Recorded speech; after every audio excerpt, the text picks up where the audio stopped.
Okay, so we're going to look at the second type of product of vectors. This is called the cross product. My little cross face up here to represent the cross product. The cross product is a vector. So when you do the product of two vectors and you get the cross product, you will get a vector this time. So the dot product got you a scalar, the cross product gets you a vector. This vector is going to be perpendicular to the two given vectors, so the vectors that you're multiplying. And the magnitude of the cross product is going to be equal to the area of the parallelogram that they form. Okay, so if these are the two vectors here, A and B, and you're taking the cross product of those, then you're going to get a vector that is perpendicular to both. So I've tried to draw in a vector here that is perpendicular to both A, with this little perpendicular sign, and perpendicular to B. Okay, so if A and B were on this sheet of paper, then A cross B would be coming out of the piece of paper. Okay, the magnitude of this vector is going to be equal to the area of the parallelogram formed by the two. So A and B form a parallelogram if you complete the vectors here, just like the parallelogram law. Okay, and the area of a parallelogram is the base times the height. Now if you're given the angle between these two vectors to be theta, then the height of this, we can make a little right triangle here with vector B and the height and the bottom part here. So using some trigonometry, we get that h, the height, equals b sine theta, because sine of theta equals opposite over hypotenuse, so h over the magnitude of b. Rearranging that, we get h equal to b sine theta, magnitude of b sine theta. So the area being the base times the height is going to be the magnitude of a, which is the base, times h, and h is magnitude of b sine theta. Okay, so that's the area of the parallelogram. And therefore the magnitude of a cross b is going to be magnitude of a times magnitude of b sine theta. Okay,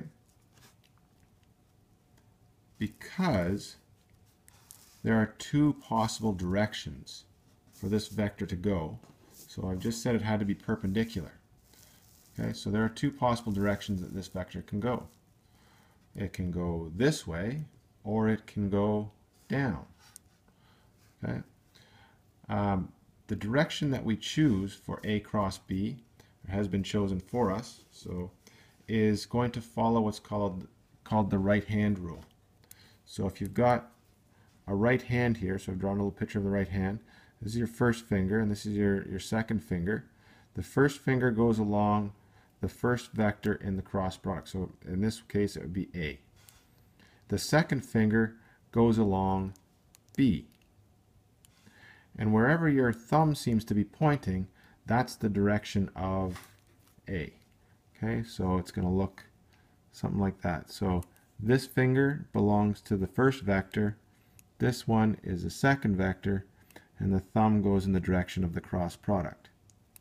Okay, so if this were vector A, then A cross B gives us a vector going up. If this was vector A, well then I'd have to change my hand around and go down. Okay, so the vector, my thumb would be going down and the cross product would go down if this was vector A and this was vector B. Okay, so it would go the other direction. Okay, so using the right hand rule, A cross B is this way. And this one would be B cross A. B cross A would go in the opposite direction. Okay, so what this means is that B cross A does not equal A cross B. Okay, unlike the dot product, the cross products, when you change them around, are not equal. They're close though. Okay, so one is the negative of the other. So B cross A is equal to the negative of A cross B. And because one's the negative of the other, that just means that the magnitudes are the same. So B cross A magnitude equals A cross B magnitude. So that's somewhat convenient. Though they're not equal, they are not far apart. Okay. The geometric formula for the cross product of A and B is A cross B equal to magnitude of A times magnitude of B times sine theta times n. N is a normal vector, okay, and it's a unit vector.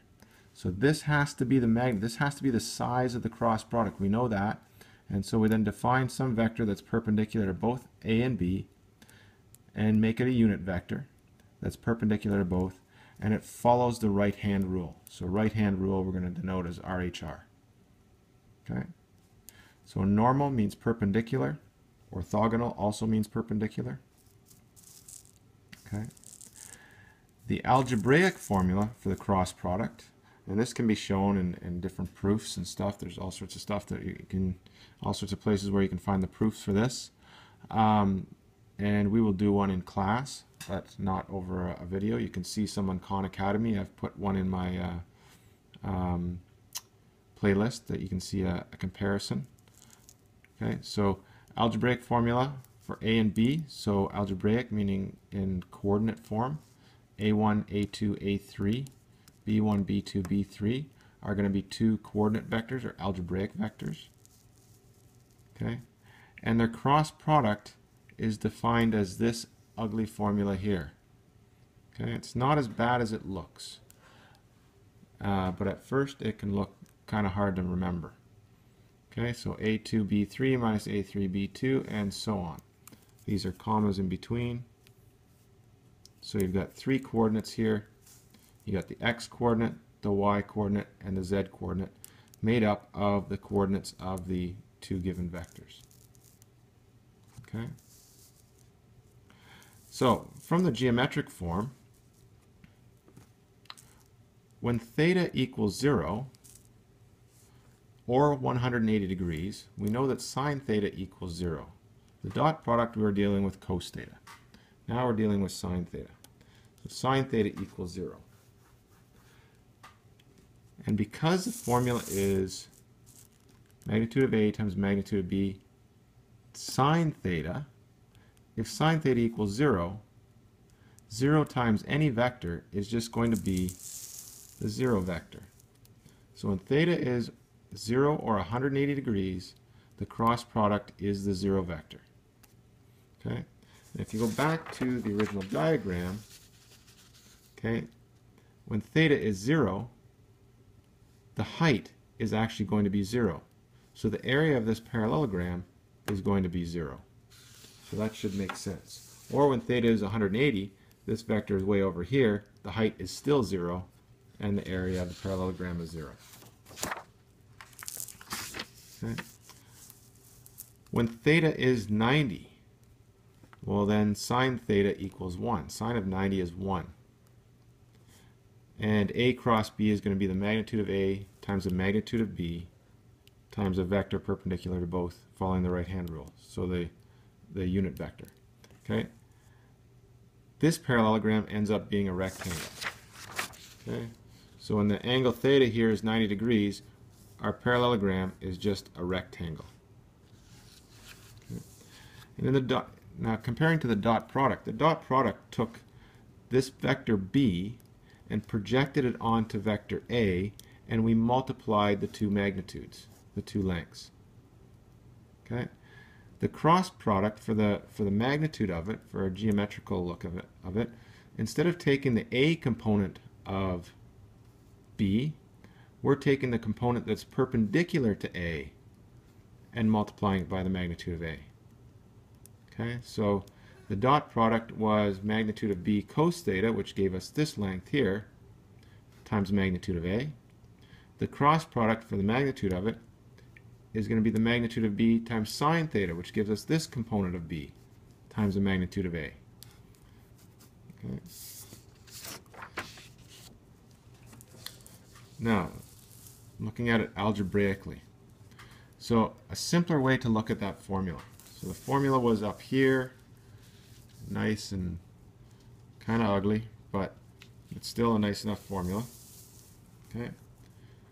So if we look down here at this, what I've written here, we can make this look a little bit easier if we follow this method that I've been showing a number of times and I use all the time.